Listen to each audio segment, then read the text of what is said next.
Assalamualaikum warahmatullahi wabarakatuh. Halo semuanya, kembali lagi dengan saya Vina Hartati dengan nomor NPM C1C023167.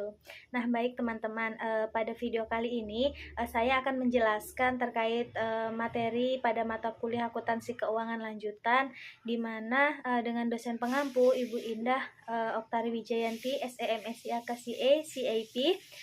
Nah, pada kali ini saya akan membahas materi bab 8 itu terkait isu seputar konsolidasi. Nah, langsung saja pada materinya. Jadi, kepemilikan entitas induk itu dapat berubah baik meningkat ataupun turun. Nah, perubahan tersebut itu dapat terjadi karena aktivitas yang dilakukan entitas induk itu seperti penambahan pembelian atas saham atau penjualan sebagian saham entitas anak oleh entitas induk. Nah, perubahan tersebut itu juga dapat terjadi karena adanya aktivitas pada entitas anak seperti penerbitan tambahan saham atau pembelian saham treasury oleh entitas anak.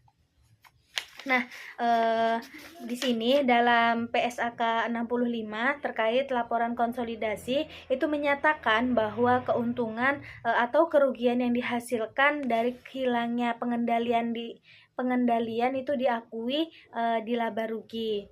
Nah, perubahan dalam bagian kepemilikan entitas induk itu dapat berdampak terhadap pengendalian yang dimiliki. Nah, PSAK 65 itu mengatur bahwa perubahan dalam bagian kepemilikan entitas induk pada entitas anak itu yang mengakibatkan hilangnya pengendalian entitas induk pada entitas anak diperlakukan sebagai transaksi ekuitas. Nah, transaksi ekuitas yang dimaksud ini adalah transaksi di mana dengan pemilik dalam kapasitasnya sebagai pemilik sehingga tidak ada keuntungan atau kerugian yang diakui dalam laporan laba rugi maupun penghasilan komprehensif lain, tetapi langsung diakui ke ekuitas.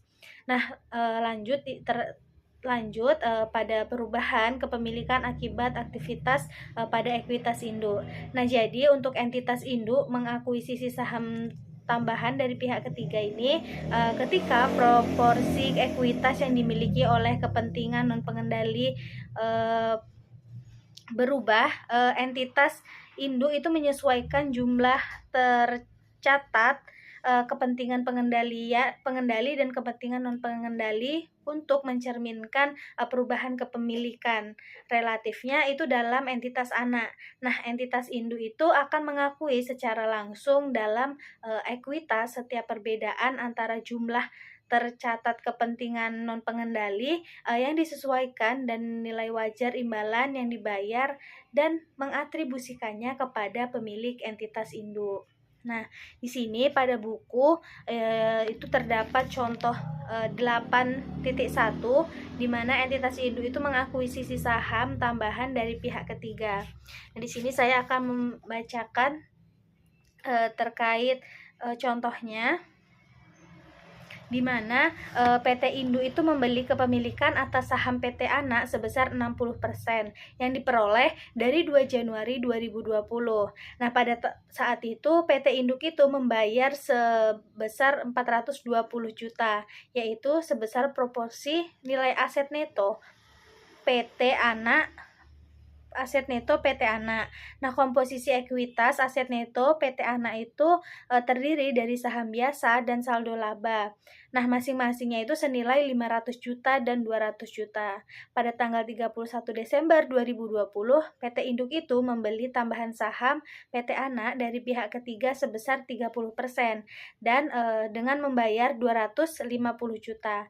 Nah, PT Anak ini melaporkan laba dan mengumumkan dividen selama tahun 2020 masing-masing. Nah, sebesar 50 juta dan 30 juta. Nah, dampak dari pembelian oleh PT Induk adalah meningkatnya kepemilikan PT Induk menjadi 90% dan turunnya kepemilikan non pengendali menjadi 10%. Nah, jika PT Induk itu menggunakan metode ekuitas atas investasinya pada PT Anak, maka PT Induk itu harus menyesuaikan nilai tercatat investasi menjadi 90% dari aset neto PT Anak pada tanggal 31 Desember 2020. Nah, nilai aset neto PT Anak tanggal 31 Desember 2020 adalah nilai awal tahun ditambah laba neto atau laba bersih dan dikurangkan dengan dividen tahun 2020, yaitu yaitu 700 juta ditambah dengan 50 juta dikurangkan dengan 30 juta dividennya itu tadi. Nah, sehingga nilai aset neto PT Anak itu sebesar 720 juta. Kemudian untuk tambahan kepemilikannya itu sebesar 30%, di mana sehingga menghasilkan penambahan nilai tercatat investasinya itu sebesar 216 juta.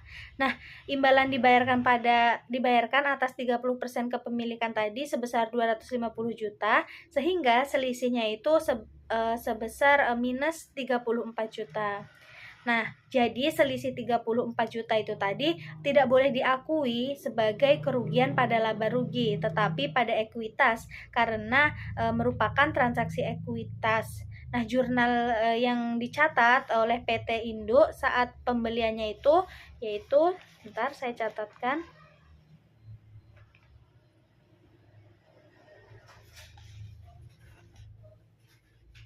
yaitu investasi sebesar 216 juta tadi dan ekuitas atau tambahan modal disetor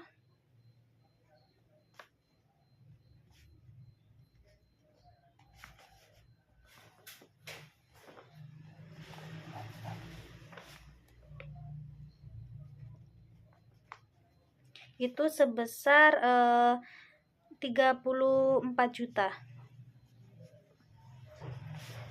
Pada kas itu sebesar 250 juta.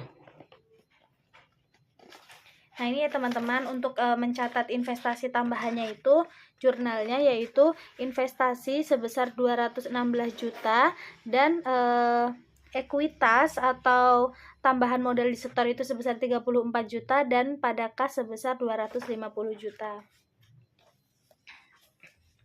Nah, jadi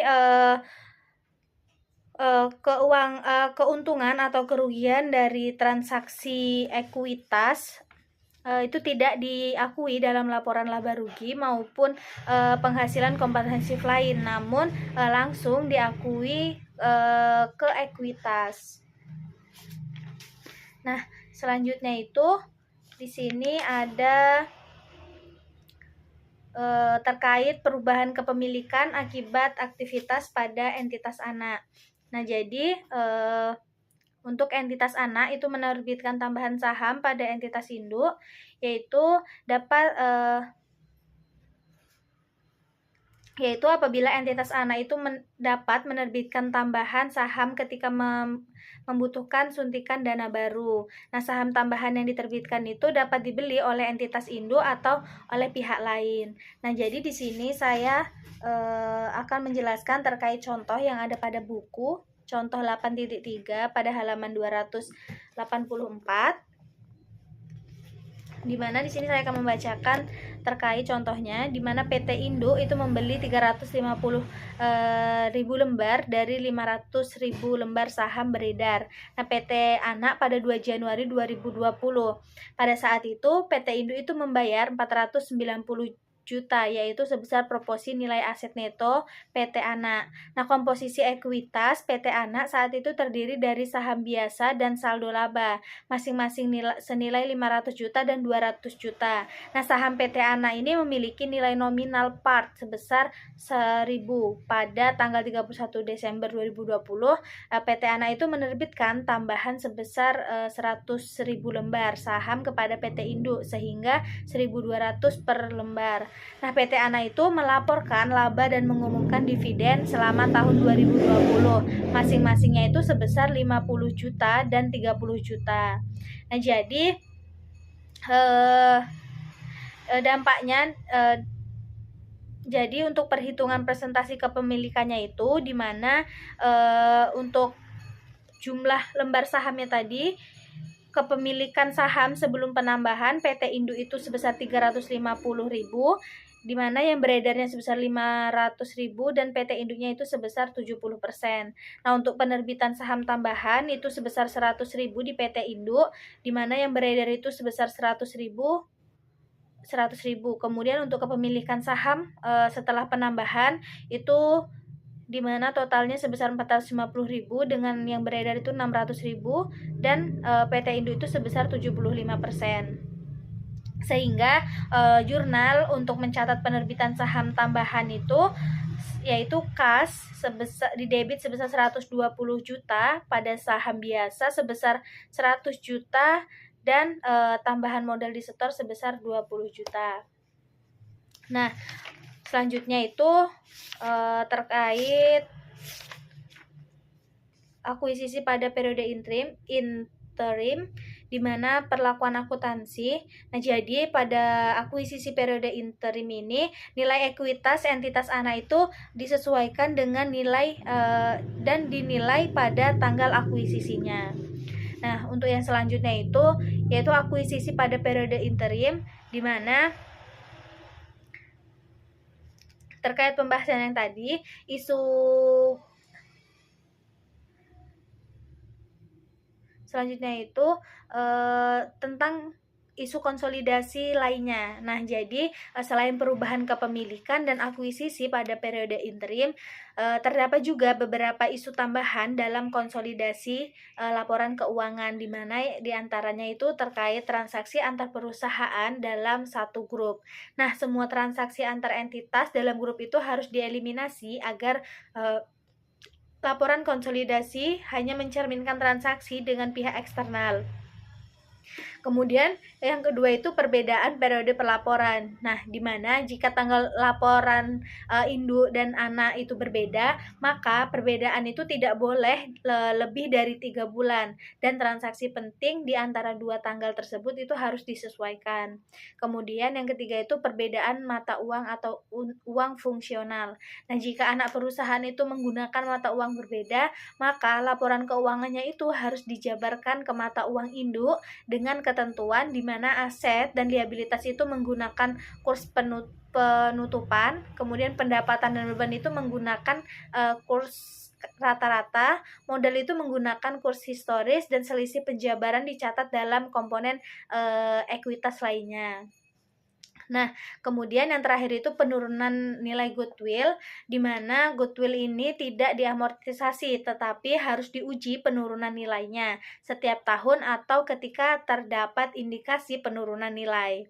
Nah, mungkin itu saja yang bisa saya sampaikan terkait penjelasan materi bab 8 terkait isu seputar konsolidasi. Nah, jadi kesimpulannya dari pembahasan tadi dapat disimpulkan bahwa isu seputar konsolidasi itu berkaitan dengan bagaimana entitas induk itu mengakui dan menyajikan laporan keuangan ketika terjadi perubahan dalam kepemilikan dan pengendalian terhadap anak perusahaan. Nah, perubahan yang menyebabkan perolehan pengendalian itu diperlakukan sebagai kombinasi bisnis baru, sedangkan perubahan yang menyebabkan hilangnya pengendalian itu mengharuskan induk menghentikan konsolidasi dan mengakui laba atau rugi pelepasan. Nah, mungkin cukup sekian yang dapat saya sampaikan. Apabila terdapat penyampaian materi yang kurang, saya mohon maaf. Saya akhiri. Wassalamualaikum warahmatullahi wabarakatuh.